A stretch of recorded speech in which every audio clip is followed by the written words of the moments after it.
want to fight your way through a reimagined history or perhaps a real one, we've got you covered here. Here to tell us all about the latest update to Age of Empires 4 are World's Ed's principal lead producer Savannah Harrison and principal design director Christopher Rubio. I think I saw these guys last year for Age of Empires 4 too.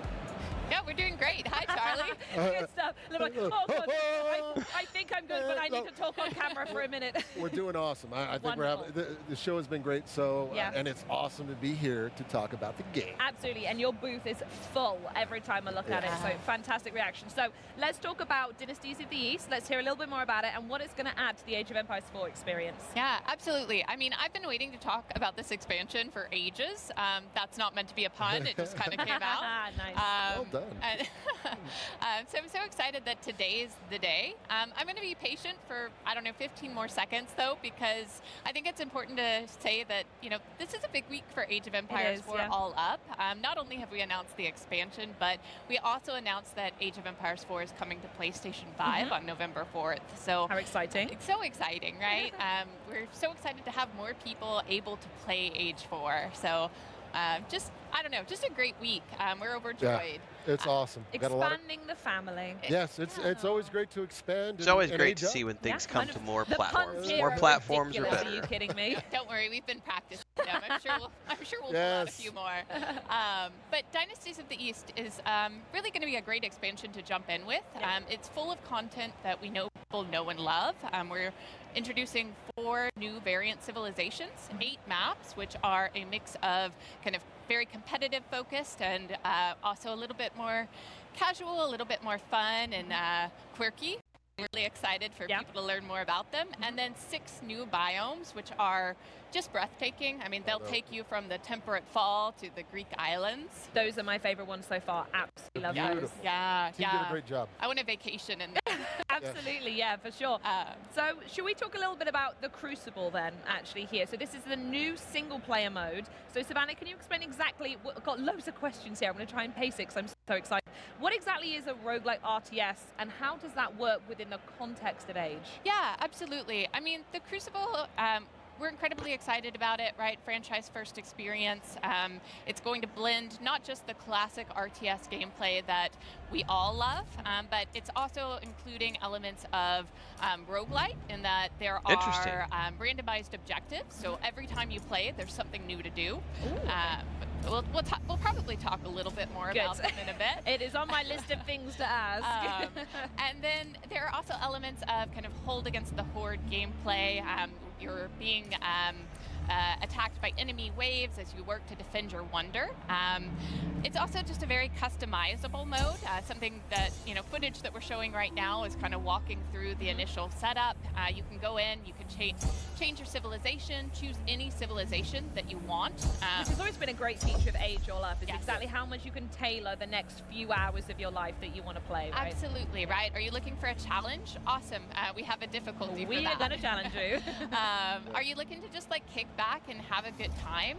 This is a great mode for that because it's again, kind of each experience is a little bit different, but it's also a great mode to kind of go into, learn. You know, it's a good opportunity to experiment with some of the new civilizations and kind of pair them. You can just have fun. It's just 100%. literally just relax, chill, but if you're more competitive, you can jump in, play some of the harder difficulties and really get that challenge. So the team did a really good job putting this one together, so we think players are going to have a lot of fun. Yeah. And this is where like the mix of like objectives and perk points I've seen all come into play, right? Yeah, there are a few different components. One of which is the boon system, which would have been featured in the awesome trailer that opened this segment. Boons are essentially, they're offered up periodically throughout gameplay, and they're these cards that offer special abilities. And they're meant to kind of... don't worry. So you pick something. They're meant to kind of provide different opportunities for the meta to kind of push your strategy. We have over 50 boons, so there's a lot. It's a big whiteboard in the office just coming up with new ones. Oh yeah, and they have great names, so it's really worth trying to see as many of them as you can. The boon system is really interesting because some of the boons are like purely positive, right? There's one called Call of the Wild that gradually brings all of the Gaia on the map in towards your town center. Oh, okay. So you're not having to go out and scout, right? Sure, which is very precious at the beginning. You don't send them off to get the cheap and bring them in because they just come to you. Yes, there you go. yes. Very awesome. good. But then there are some more complex boons as well, in that they come with a really great benefit, but also a trade-off. So one that's very popular with the team right now is called Golden Parachute. It's a little self-explanatory, sure. But essentially you receive a steady stream of gold throughout the mission, but you sacrifice all of the gold mines on the map. Wow. Okay, so you get gold early, Guaranteed but there's actually a gold limited quantity. You can't go out what and you can farm potentially that harvest. At some point. Yes, Makes yes. sense. Gradually you're accruing this gold, Just over right? time. But it is a trade-off, right? It is kind of pushing how you are going to strategize and how you're going to go Smart, about playing the game. So a really cool system. We also mentioned kind of objectives. Obviously, the core objective within the Crucible is to defend your wonder. You know, we have these enemy waves coming at you. You know, they are kind of growing in intensity over time, and the main challenge is to hold out as long as you can. Sure. But This is where I'd be turtling. I think I say this every era. I'm such a turtler. I have 1 million walls and 1 million people. So would that strategy work? look at you. Well, you'd be able to protect your wonder, right? There we go. Absolutely. Objective done for me. And then, you know, if you're feeling Playing especially defense is usually a courageous, smart we game, really but it's- incentivize going and exploring the map. Yeah, you have to be aggressive if you're going to these expand in objectives, these points games. of interest. So you might be wandering the map and see something like a crop circle. You might be wandering the map and see a coliseum that is defended by a champion unit, and if you defeat that unit, they actually come over and join your forces. So Ooh, it's okay. really worth being Beneficial to adventurous. maybe step away from the walls a little bit and exploring. Just for a little bit. I promise you can go back to turtling. Thank you so much, Savannah. I appreciate that. Wonderful. Now, the thing I really wanted to talk about was these 4 new variant civilizations. I don't know how much time we have to talk about all of them, but I know we've got, well, as I say, 4 that we can talk about. So can we maybe focus on the Golden Hordes? Absolutely. That one looks like my favorite. The Golden Horde are they're actually right now one of my favorite. And I don't like to play favorites in the game because there's so many great civilizations. We do have the Golden Horde. We have the Sengoku Daimyo. We have the Tugaluk Dynasty, and we have the Macedonians. But the Golden Horde, much like every civilization in Age of Empires 4 was inspired through history, right? So unlike the baseline Mongol Civ, the Golden Horde is all about conquest and rapid gameplay. So they produce units very quickly, and they sacrifice the mobility which the mainline has. That mobility being able to pack up structures and move around the map very quickly. The Golden Horde does not do that. At the center of the Golden Horde is the Golden Tent. Here's where players manage basically their age-up process. There's a lot of really fun and unique, I should say, upgrades and technologies that they can get as they age up, which gives the Golden Horde player a lot of flexibility in managing the tactical managing their tactical play in the battlefield in itself. So a lot of great stuff there.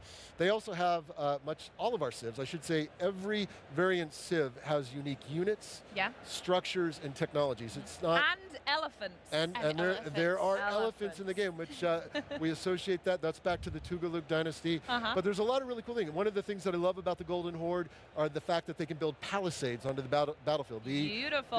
The baseline Mongols cannot do that. In addition, they also have fortified outposts, some more powerful units. They also bring the mighty Batu Khan onto the battlefield.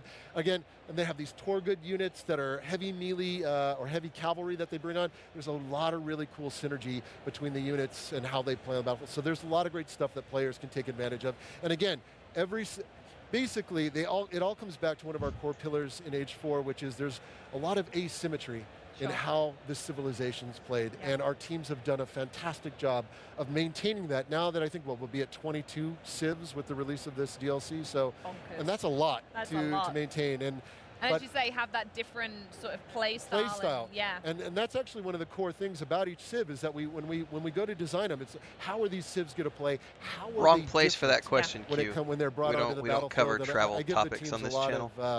I give them a lot of. We're here discussing video games, and currently we're focused on Gamescom and all things related to video games being announced at Gamescom. But we got 4 civs in this, and it's going to be, I think players are going to have a great time. So. Wonderful. Savannah, I have to ask, do you have a favorite civ from the new variants? Oh my goodness. I am quite partial to the Sengoku Daimyo, but you brought up elephants. And yeah. So I do have to mention the Tugluk Dynasty. There are 3 new elephant units. 3? You're treating us. Wowzers. And one of them is my favorite unit with this expansion. It's the worker elephant. And essentially, he works as a mobile drop-off point. Beautiful. So really great for managing your economy. And I mean, he's just the best. Love it. Thanks so much. Well, I suppose I have to ask now, is there anything else that you can share? I wish you could stay here forever, but I think if there's some final words you wanted to pass on. Yeah. I mean, for those of you who are at Gamescom, we have a booth set up. We have the demo here. We'd love for you to swing by. You'll have the opportunity to play the Crucible. You'll have the opportunity to check out the Tugluk Dynasty as well as the Macedonian Dynasty. So we'd love to say hello. We've also got our design director from Relic Entertainment, Zach Robinson, with us. So he'd love to say hi. He'd love to say hi. And then for those of you who aren't at Gamescom, we have a lot of information on our website, ageofempires.com. You can actually find 4 Civ pages that kind of go into specific detail about these 4 civilizations. It's awesome. Just a really good read. Grab a coffee and sit back with it. Great. And then obviously, Dynasties of the East is available for pre-order today on your storefront of choice. So you can learn more about it there as well. And we also just want to give a huge thank you to our community. Our players are so passionate and dedicated, and obviously this is content that we've made for them, and we can't wait to hear more of what they think about Dynasties of the East. We can't wait to see more people play it. So I'm just thrilled. Yeah, I want to add on that what Savannah's saying about the players, that we have teams. We have Relic Entertainment, Forgotten Empires, Climax Studios. These teams are incredibly passionate about building on the greatness that is Age 4, continuing to make it better, more fun. What are new types of modes and experiences that we can add that players haven't seen before? So these teams are, I got to tell everybody, they are really passionate. They want to make the best Age 4 possible out there. So, and again, we got teams here. The booth is full. I mean, they're doing a good job so far. I've heard nothing but good things about Age 4 so far. Beautiful. And based on the reaction alone from this news, I think the fans feel that too. It's been so good to talk to you both. Amazing to hear more, especially about the elephants, Savannah, and I cannot wait to play myself. So, real-time strategy fans, remember, you can pre-order Dynasties of the East now for 15% off. Didn't say that before, but there you go.